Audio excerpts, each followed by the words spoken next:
सबको मैं प्रणाम करता हूं। भाइयों, हम सब लोग जानते हैं कि पहले आपकी कमिश्नरी का नाम अवध होता था, अवध, और अवध में 4 जिले होते थे। जब फैजाबाद इसकी कमिश्नरी हुआ करती थी तो उसके 4 जिले उस कमिश्नरी के अंतर्गत आते थे।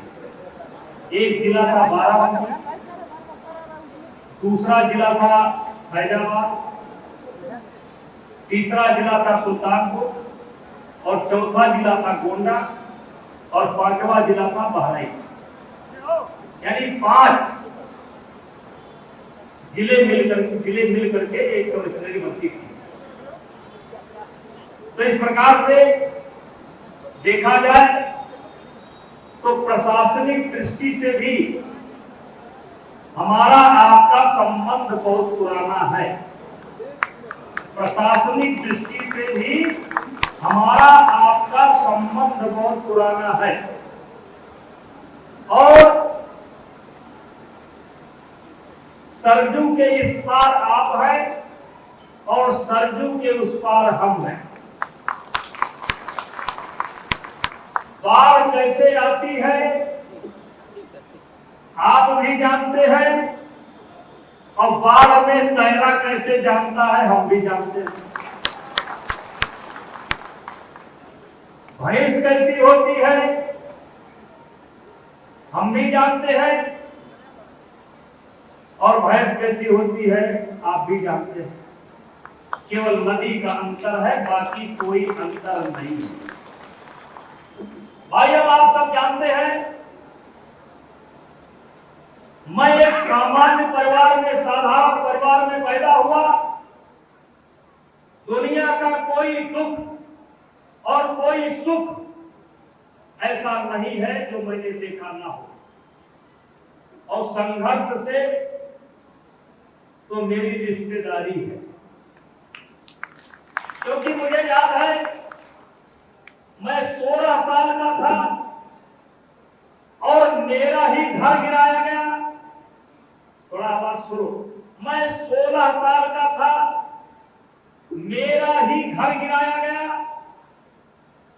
और मैं बड़ा सौभाग्यशाली व्यक्ति हूं कि अपने ही घर गिराए जाने के मुकदमे में मुझे 7 दिन जेल में पहली बार रहने का मौका मिला था। लेकिन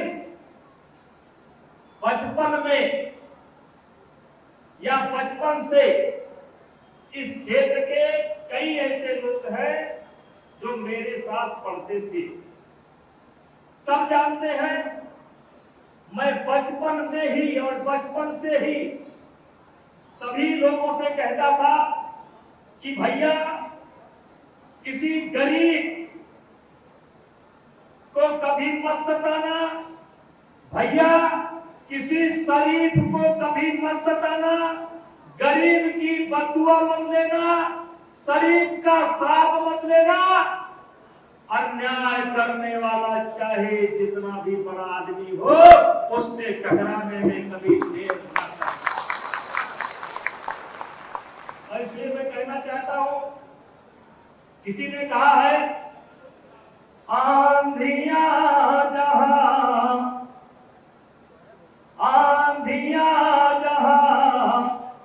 उमंग नहीं भरती है, छातियां जहां संगीनों से डरती है, शोणित के बदले, शोणित माने अत्याचार, शोणित के बदले अश्रु जहां बहता है, अन्याय की, शोणित के बदले अश्रु जहां बहता है, वो देश कभी स्वाधीन नहीं रहता है। और इसीलिए मेरे भाइयों, मैंने पहले दिन जब मेरे ऊपर आरोप लगाया गया तो मैंने कहा, कब हुआ, कहां हुआ, किसके साथ हुआ। याद रखना मेरे भाइयों, हम सब लोग उस परंपरा से आते हैं, उस अयोध्या को अपना आदर्श मानते हैं, उस राम को अपना आदर्श मानते हैं, जिस राम ने अपने पिता के वचन को निभाने के लिए 14 वर्ष का वनवास स्वीकार किया, पलट करके नहीं देखा। हम उस परंपरा से आते हैं, कहते हैं रघुकुल रीत सदा चली आई और प्राण जाए पर वचन न जाए। और मैंने उसी दिन कहा, कब हुआ, कहां हुआ, किसके साथ हुआ। और मैंने एक बात ये भी कहा था, अगर एक भी आरोप मेरे ऊपर साबित हो जाएगा तो बृजभूषण सिंह स्वयं फांसी पर लटक जाएंगे, किसी को कहना नहीं। आज भी मैं उसी बात पर कायम हूं। 4 महीने हो गए, 4 महीने हो गए, मुझे फांसी चाहते हैं, सरकार मुझे फांसी नहीं दे रही है, तो अपना मेडल लेकर के गंगा में बहाने जा रहे हैं। मुझ पर आरोप लगाने वालों,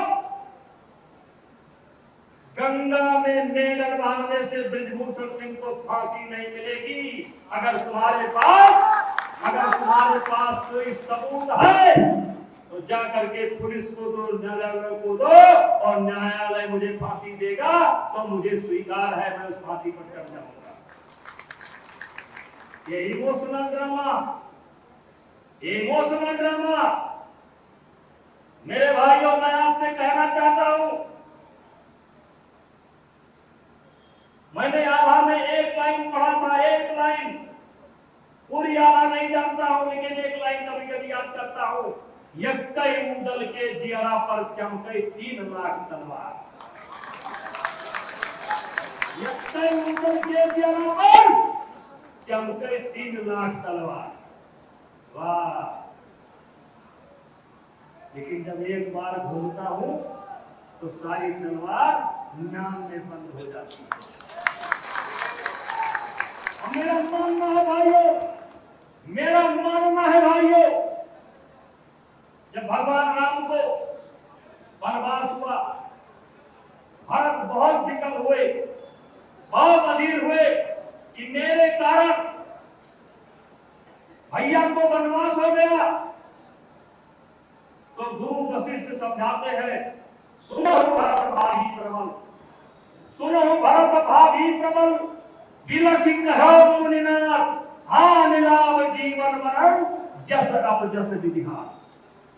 मेरा मानना है मेरे भाइयों, ये आरोप मेरे ऊपर बनता नहीं है, मेरे ऊपर शोभा नहीं देता है, लेकिन ये आरोप मेरे ऊपर इसलिए लगा है कि भगवान मुझको माध्यम बना करके कोई बड़ा काम लेना चाहते हैं। ये आरोप मेरे ऊपर इसलिए लगा,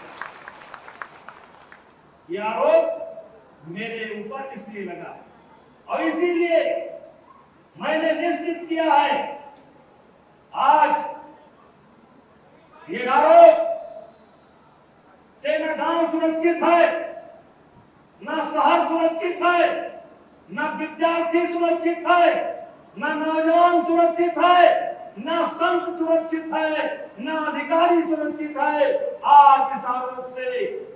और ये आरोप एक ऐसा आरोप है कि किसी के ऊपर भी लगा दो, किसी के ऊपर भी लगा दो तो अपने ही लोग कहने लगते हैं, अरे भैया बिना धुआं के, बिना आग के धुआं नहीं उठा, कुछ ना कुछ तो अरे भैया, ये कलयुग है, कलयुग। कबीर दास की उल्टी बानी, ये कलयुग है। कबीर दास की उल्टी बानी और बरसाई कम्बल भीजे पानी, ये कलयुग है। ये कुछ भी हो सकता है, कुछ भी हो रहा है। इसलिए मेरे भाइयों, मैं परख करके लड़ गया। कब हुआ, कहां हुआ और किसके साथ हुआ। और मेरा तो ये मानना है कि जब अयोध्या में महाराजा दशरथ भगवान राम को अपना उत्तराधिकारी बनाना चाहते थे,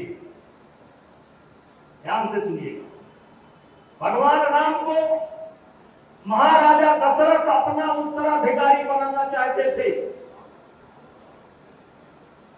और राम के उत्तराधिकारी बनने पर या बनेंगे सबसे ज्यादा प्रसन्न अगर कोई था तो कैकेयी थी, क्योंकि कैकेयी सबसे ज्यादा प्यार राम को करती थी, राम को करती थी। रामचरितमानस में भी ये प्रसंग आया है और वाल्मीकि में भी ये प्रसंग आया है। लेकिन